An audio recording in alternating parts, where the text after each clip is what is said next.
kimchi 좋아, 이런 상상을 한번 해보시죠. 한국 시리즈를 앞두고 만약에 기아 제임스 네일이 부상에서 돌아오지 못하고 삼성의 코너 시볼드가 부상에서 돌아왔다면 상황이 어떻게 흘러갔을까요?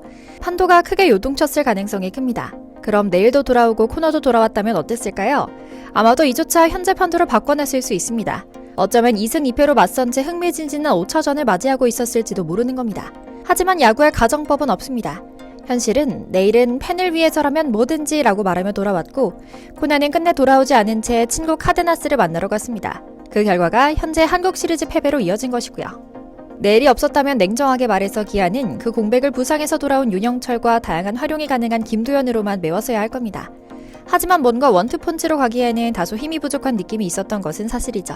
그리고 솔직히 부상은 불가항력인 것은 사실입니다. 열심히 뛰다 다친 걸 본인 탓을 할 수는 없기 때문입니다. 다만 적어도 팀을 향한 내일의 헌신적인 자세와 멋진 스위퍼는 칭찬하지 않을 수가 없었습니다. 타구의 얼굴을 맞아 턱관절이 부서지는 끔찍한 부상에도 그는 오직 빠른 회복과 한국 시리즈 출전만을 생각했거든요. 불과 2달 남은 가을 야구였기에 모두가 시즌이 끝났다고 예상했지만 본인 생각은 달랐습니다. 8월 말 서울에서 턱관절 고정수를 받은 내일은 이틀 뒤 광주로 옮기자마자 턱 보호대를 풀어버립니다. 일주일쯤 회복 시간이 필요했는데 사흘 만에 퇴원을 해 어깨와 팔꿈치 훈련을 위한 튜빙밴드 등을 챙겨 집으로 향한 겁니다. 그런데 웬걸 부상 열흘 만인 지난 3일부터 챔피언스 필드에 나와 하체 위주의 웨이트 트레이닝을 시작하는데요. 한국 시리즈 한 달 전부터 피칭을 하며 일찌감치 준비를 마칠 수 있었던 데는 내일의 이런 꾸준 의지가 있었던 것이죠.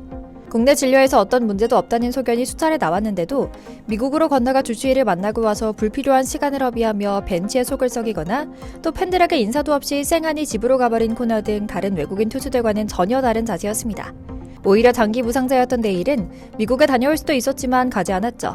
결국 불굴의 원팀 스피릿으로 내일은 한국 시리즈 1, 4차전 선발 마운드에 올라 팀 승리를 이끌었고요. 삼성 팬들이 아쉬워하고 삼성에 이번 시즌 11승을 선물한 코너를 손절한 이유가 바로 여기 있었습니다.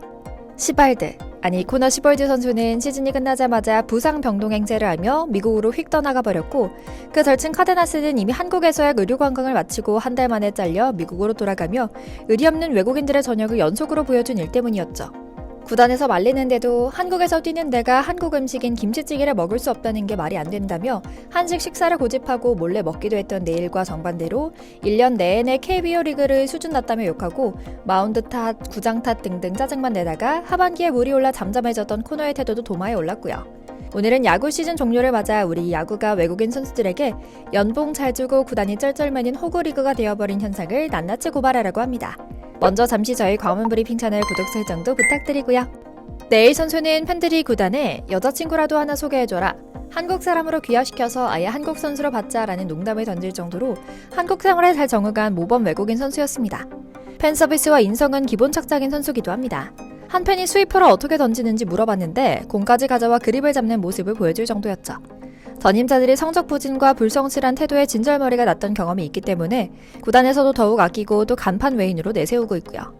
뿐만 아니라 선수단 내에서도 인망이 깊은 편으로 선수들과 친하게 지내며 어린 선수들도 내일을 의지하고 잘 따른다고 하죠. 이게 끝이 아닙니다.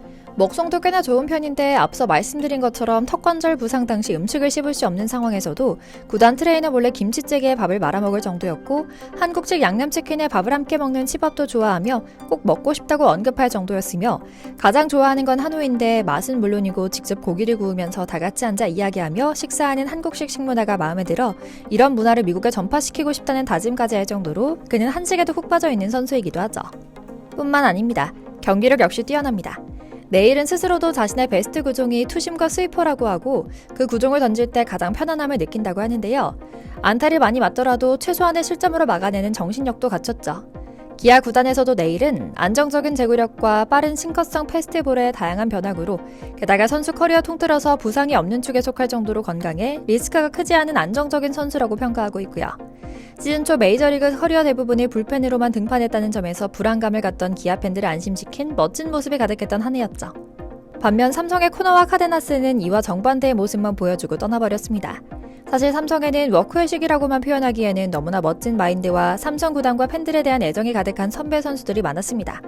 다친 무릎으로도 어떻게든 힘을 보태려고 더그아웃에서 동분서주했던 캡틴 구자욱은 물론이고 지난 시즌까지 5년간 뛰었던 뷰캐넌은 통풍으로 인한 고통을 견디면서도 한 게임에 139 넘게 던지면서도 이번 시즌 코너가 이뤘던 11승을 5년 내내 가뿐히 이루기도 했거든요. 하지만 이번 시즌에는 유난히 소위 꾀병 외국인 선수들이 많았습니다. 결정적인 순간에 부재했던 코너는 정규 시즌 계약 기간만, 그것도 딱 맞춰서 160이닝만 던지고 태업에 가까울 정도로 강판된 뒤에는 팀은 한참 바쁘게 힘을 싣고 있는 경기를 앞두고 아프다며 팀을 두고 미국으로 돌아가 버립니다. 그동안 전반기에는 한국 야구에 대한 불평, 마운드 탓 등을 하며 똥볼을 던지다가 후반기에 적응해 잘 던지니 오냐오냐 했던 팬들도 이제는 상당수 마음을 접고 내년에는 보지 말자고 말하고 있는 상황이죠. 불과 1, 2주 전까지만 해도 아픈데 어떡하냐는 코너 팬들이 많았는데 금방 민심이 돌아선 겁니다. 마지막 경기는 단 3.1이닝만 던지고 강판됐는데 딱 160이닝만 채우고 내려간 것도 가을 야구 전에 짐 짜고 고향 미국으로 돌아가 버렸다는 소식에 절친 카데나스 방출에 대한 앙금이 남아있는 것 아니냐는 추측까지 흉흉한 소문이 가득한 건데요. 팬들이 실망스러운 것은 팀의 1선발이라 하는, 심지어 연초에 실망스러운 경기력을 보여주고 한국 야구, 라팍 등 모든 것을 불평하고 마운드에서도 욕을 하면서도 기다려주고 응원했던 마음을 싹 무시하고 계약만 채운 채 오랜만에 가을 야구를 하고 있는 팀을 뒤로한 채 미국으로 돌아가 버린 의리와 애정이 없다는 것을 보여준 데 대한 배신감 때문입니다. 기대에 미치지 못하는 성적도 실망스럽습니다. 정규 시즌 개막전부터 총 28경기에 선발로 나섰던 코너는 이름값에 부응하지 못한 성적을 내는데요. 11승 6패의 평균 자책점 3.43을 거둔 겁니다. 당연히 팬들 입장에서는 이 정도라면 서로가 서로를 사랑하고 아꼈던 뷰캐넌이 훨씬 나은 수준이다라는 볼멘 소리가 나올 수밖에 없는 것이죠. 사실 여러모로 코너는 내년에도 복귀하지 않고 미국에 쫓겨날 가능성이 큽니다. 국내에 머물고 있거나 가족이 남아있다면 그나마 진심이라도 믿어줄 수 있지만 극적으로 복귀할 가능성은 0%에 가깝기 때문이죠. 물론 구자욱은 일면 팀원이었던 코너를 옹호하기도 합니다. 코너는 정규 시즌 때 너무 잘 던져줬다. 코너의 활약이 있었기에 우리가 이렇게 포스트 시즌에 진출할 수 있었다라고요. 삼성이 3년 만에 플레이오프에 직행하는데 큰 공을 세웠다는 것은 분명한 사실이니까 할 수 있는 말이었겠죠. 그럼에도 이제는 떠나버린 팬들의 마음을 잡기는 힘들 것 같습니다. 그는 시즌 초부터 라이온즈 파크의 마운드에 대한 불만이 숨기는데 주저함이 없었습니다. 시즌 초부터 마운드 규격 변경을 요청했고 구단도 수정했으나 계속 불만을 표출했는데 시즌 초반에는 코너의 성적이 매우 좋지 않았기 때문에 본인의 성적이 저조한 것을 마운드 탓으로 돌린다는 여론이 많았죠. 멘탈이 썩 좋지 않은 편이라는 점도 아쉬웠습니다. 이는 SSG의 드류 앤더슨과도 유사해 보이는데요. 레이스의 경우 집중차를 맞으며 무너진다면 코너는 앤더슨처럼 스스로 흔들리는 모습이 나오는 게 특징인데요. 이때 유난히 마치 두더지처럼 마운드를 발로 파며 제구가 크게 흔들리는 모습을 보이곤 합니다. 평소에는 상당히 내성적이고 팀 케미에도 별다른 트러블을 일으키지 않는다고 하는데 등판일에는 다소 예민한 모습을 보여주기도 했고 말이죠. 이는 코너가 메이저리그에서 뛰던 시절에도 제기된 문제점으로 스카우팅 리포트에도 별도로 기재되어 있던 단점이기도 했죠. 이렇게 자꾸만 한국 리그에 들어왔다가 중간에 잘려나가거나 이번 코너처럼 계약만 채우고 나몰라라 돌아가는 외국인 선수들이 많아지는 것은 어떻게 막아야 할까요? 한국을 원색적으로 욕하고 미국으로 떠난 외인도 있고 가지각색입니다. 물론 사람 사는 세상에 어떤 일이든 일어날 수 있고 다양한 사람이 있는 것은 사실입니다. 구단에만 책임을 돌릴 수 없는 상황이죠. 하지만 외국인 쿼터가 있는 우리 야구 실정에서 한 명만 잘못 영입해도 한 해 농사를 망칠 수 있는 상황에서 최소한의 안전망은 있어야 한다는 생각이 드는데요. 매년 어떻게 LG 켈리, 삼성 뷰캐넌, 기아 네일 같은 선수들을 데려올 수 있을까요?